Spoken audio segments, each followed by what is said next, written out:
جب اس میں ان کی کوئی جماعت ڈالی جائے گی تو دوزخ کے داروغہ ان سے پوچھیں گے کیا تمہارے پاس کوئی خبردار کرنے والا نہیں آیا تھا؟ وہ کہیں گے کیوں نہیں، ضرور خبردار کرنے والا آیا تھا، بس ہم نے اس کو جھٹلا دیا اور کہا کہ اللہ نے تو کوئی چیز نازل ہی نہیں کی، تم تو بڑی غلطی میں پڑے ہوئے ہو۔ السلام علیکم۔ شیطان موت کے وقت بھی دھوکہ دینے پہنچ جاتا ہے اور اس وقت اس طرح انسان کو بہکاتا ہے،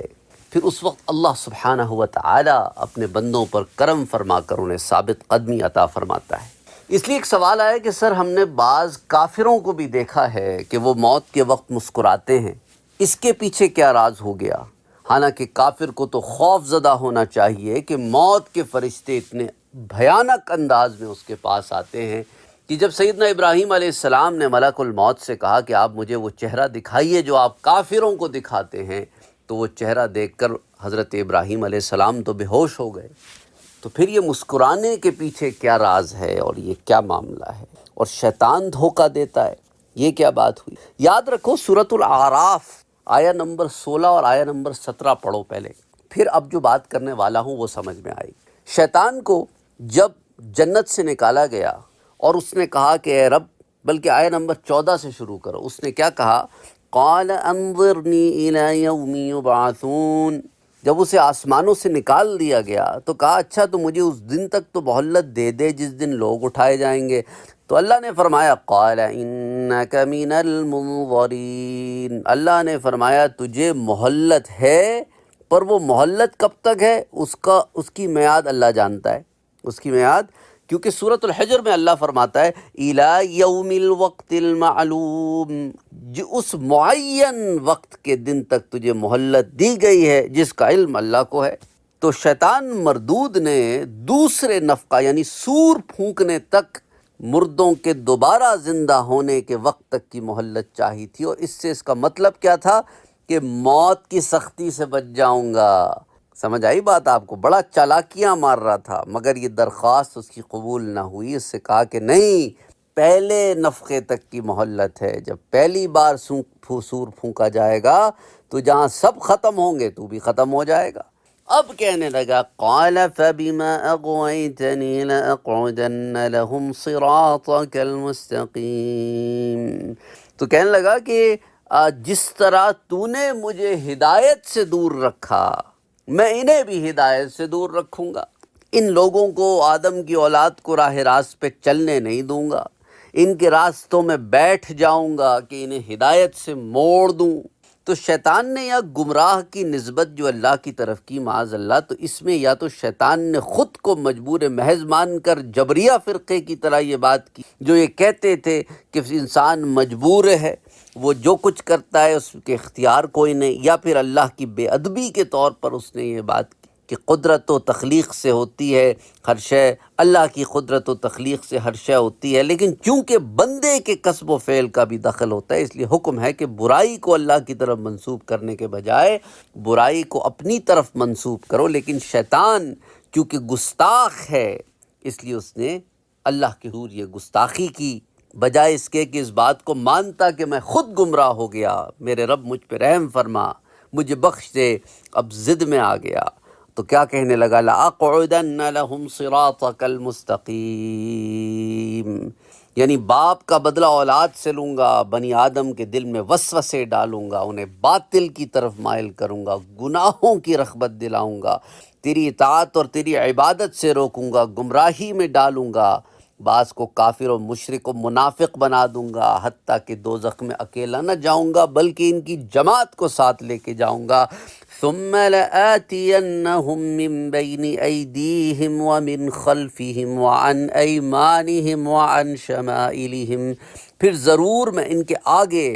اور ان کے پیچھے اور ان کے دائیں اور ان کے بائیں سے ان کے پاس آؤں گا۔ وَلَا تَجِدُ أَكْثَرَهُمْ شَاكِرِينَ، تو تو ان میں سے اکثر کو شکر گزار نہ پائے گا۔ تو ثُمَّ لَآتِيَنَّهُمْ، تو پھر ضرور ان کے پاس آؤں گا، یعنی شیطان نے اپنے عزم کا اظہار کرتے ہوئے کہا کہ میں پھر ضرور بنی آدم کے آگے پیچھے دائیں بائیں یعنی چاروں طرف سے آؤں گا، انہیں گھیروں گا کہ راہ راست پر نہ چل سکے۔ اور تو ان میں سے اکثر کو شکر گزار نہ پائے گا۔ حضرت عبداللہ ابن عباس فرماتے ہیں کہ سامنے سے مراد یہ ہے کہ میں ان کی دنیا کے متعلق وسوسے ڈالوں گا، اور پیچھے سے مراد یہ ہے کہ ان کی آخرت کے متعلق وسوسے ڈالوں گا، اور دائیں سے مراد یہ ان کے دین میں شبہات ڈالوں گا، اور بائیں سے مراد یہ ہے کہ ان کو گناہوں کی طرف راغب کروں گا۔ اور چونکہ شیطان بنی آدم کو گمراہ کرنے، شہوتوں اور قبیح افعال میں مبتلا کرنے میں اپنی انتہائی کوشش میں لگا رہتا ہے، اور انسان کو خبر بھی نہیں ہوتی اور کب وہ بری صفات میں چلا جاتا ہے اور فریب میں پڑ جاتا ہے۔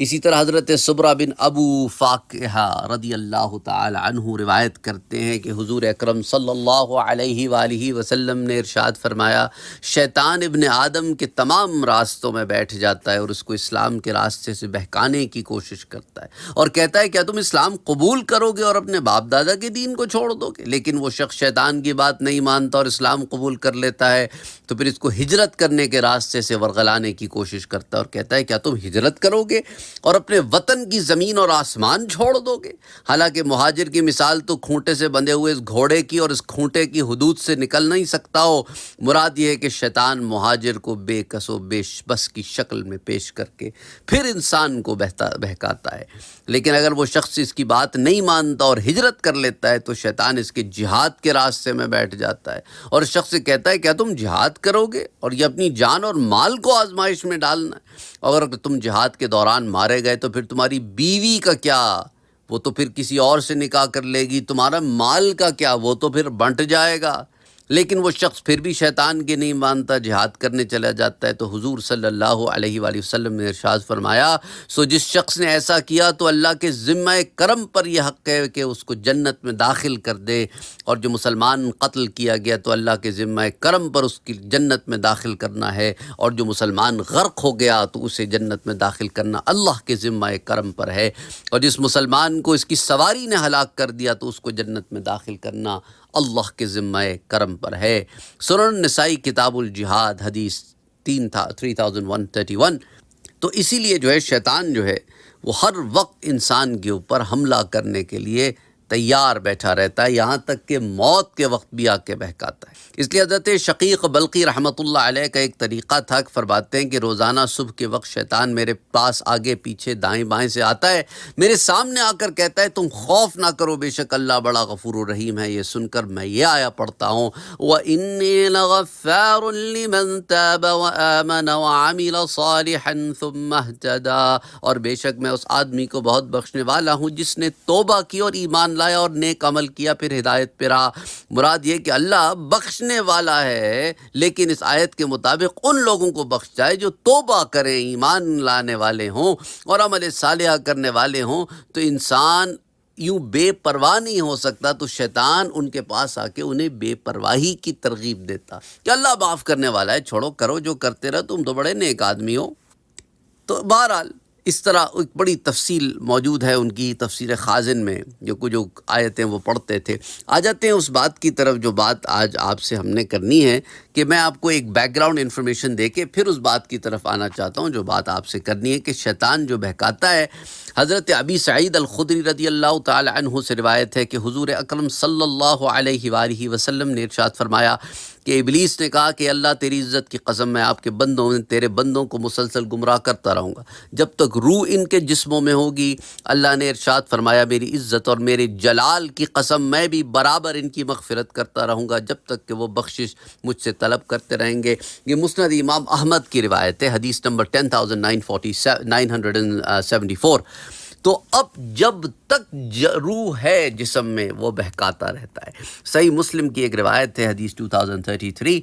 حضرت جابر رضی اللہ تعالی عنہ روایت کرتے ہیں کہ شیطان جو ہے وہ اسی طرح کوششیں کرتا رہتا ہے ہر ایک کے پاس آ کے۔ تو یہی وجہ ہے کہ حضور نے امت کی تعلیم کے لیے خاص طور پر موت کے وقت شیطان کے فتنے سے بچاؤ کی دعا ہمیں ہدایت کی۔ سنن ابی داؤد میں روایت ہے حضرت ابو الیسر رضی اللہ تعالیٰ عنہ سے کہ حضور صلی اللہ علیہ وآلہ وسلم یہ دعا فرماتے تھے، اللہم انی اعوذ بک من الہدم واعوذ بک من التردی واعوذ بک من الغرق والحرق والحرم واعوذ بک ان یتخبطنی الشیطان عند الموت واعوذ بک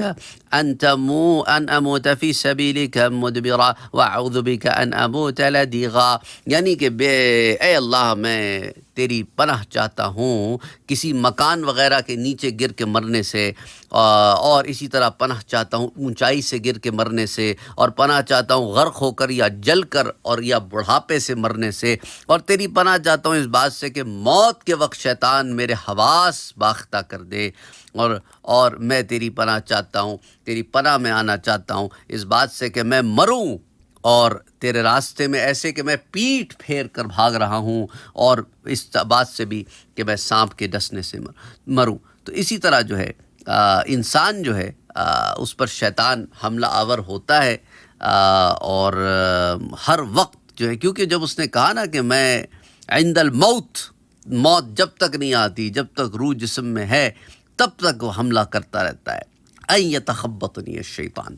تو امام قرطبی نے کتاب التذکرہ بحوال الموت و امور الآخرہ میں ایک روایت نقل کی ہے کہ جب کسی کی موت کا وقت ہوتا ہے نا تو اس کے آس پاس دائیں جانب جو ہے شیطان باپ کی شکل میں آتا ہے اور اسے کنونس کرنے کی کوشش کرتا ہے کہ بیٹا میں تو فلاں دین پہ مرا ہوں، تم بھی اسے مرنے سے پہلے اختیار کر لو۔ اب اگر وہ اسے اختیار کر لے تو پھر وہ ہٹ جاتا ہے، نہیں تو پھر دوسری جانب سے ماں کی شکل میں آتا ہے اور کسی اور دین کی تعلیم دیتا ہے۔ اگر وہ اسے قبول کر لے تو پھر ہٹ جاتا ہے۔ تو یہی وجہ ہوتی ہے کہ انسان شیطان کو موت کے وقت دیکھ کر، جو کافر ہوتے ہیں نا وہ مسکراتے ہیں، وہ سمجھتے ہیں کہ ہمارے باپ آیا ہے اور ہمیں اس دین کی طرف ترغیب کر رہا ہے کہ واقعی تم صحیح دین پہ مرے ہو، لیکن اس کے بعد جب اس کی روح قبض ہونے والی ہوتی ہے اور تب وہ دیکھتا ہے ملک الموت کو تو پھر اس کے رونگٹے کھڑے ہو جاتے ہیں۔ تو بہرحال موت کے وقت شیطان کی جانب سے انسان پر حملہ ہوتا ہے۔ امام احمد ابن حنبل رحمۃ اللہ علیہ کا بھی ایک واقعہ آتا ہے جسے امام قرطبی نے کتاب التذکرہ بحوال الموت و امور الآخرہ میں بیان فرمایا ہے کہ موت کے وقت سے قبل آپ نے ایک دفعہ لا لا پھر کہا لا، تو اس کے بعد جب افاقہ ہوا تو آپ سے پوچھا گیا کہ یہ کیا معاملہ ہے، تو آپ نے اس وقت کہا کہ میرے پاس شیطان آیا تھا، اور اس کے بعد اس کی تفصیلات کے اتانی الشیطان عن یمینی وعن شمالی یقول احدہما مت یہودین فإنہ خیر الادیان، ایک طرف سے آ کے کہنے لگا کہ بھئی یہودی مرو، یہ یہودیت بہترین دین ہے، تو میں نے اس کو کہا دفع ہو جائے یہاں سے، ہرگز نہیں ہرگز نہیں۔ اب اس کے بعد کہنے لگا مت نصرانیا فإنہ خیر الادیان، کیا پھر آ کے ایک طرف سے کہنے لگا کہ نصرانی مر جاؤ کیونکہ نصرانی مرنا یہی سچا دین ہے۔ تو فَكُنْتُ أَقُولُ لَهُمَا، میں نے دونوں دفعہ اس سے یہ کہا لا لا، ہرگز نہیں ہرگز، یعنی شیطان کا حملہ اس وقت تک انسان پر ہوتا رہتا ہے کہ اس کو کسی نہ کسی طرح گمراہ کر دوں کہ آخری وقت تک، یہ اگر آخری لمحے میں بھی اسلام سے پھر جائے تو پھر اس کا تو شیطان کا تو کام ہو گیا نا، ساری زندگی کی محنت تو ضائع ہو گئی۔ تو اس لیے اس کے وسوسوں سے بچنا چاہیے۔ اللہ سبحانہ و تعالی ہمیں توفیق عطا فرمائے کہ شیطان کے وساوس سے بچیں۔ لا حول ولا قوة الا باللہ العلی العظیم کا کثرت سے ورد کریں، آمین۔ اللہم صلی علی محمد وعلی آل محمد صلی اللہ علیہ وآلہ وسلم۔